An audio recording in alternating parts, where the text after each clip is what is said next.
5000 सुनहरे गाने और कुछ यादें। कारवा क्लासिक्स रेडियो शो सुन रहे हैं आप। मैं हूँ रुचि आपके साथ।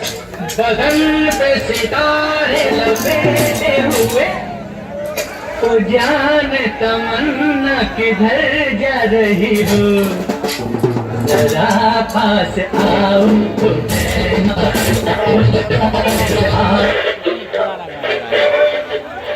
जरा पास आओ तो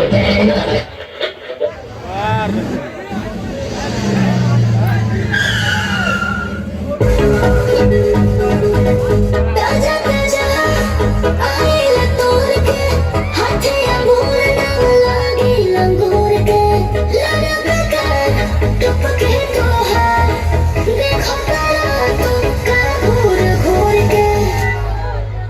पानी चश्मा लगोले दूरबीन जैसा, हारमोनिया बजावतानी बीन जैसा, हके नाच रे पतरकी नागिन जैसन, हके नाच रे पतरकी नागिन जैसन।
Patarki son,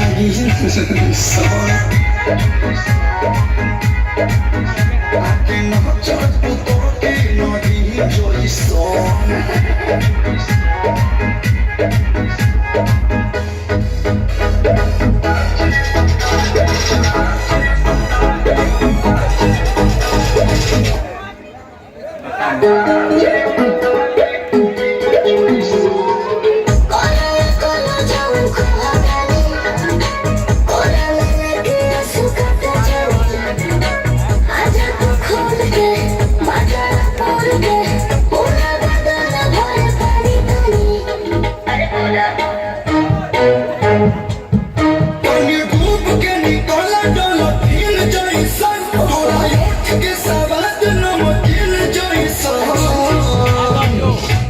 Naach re Patarki nagihin jaisan, naach re Patarki nagihin jaisan.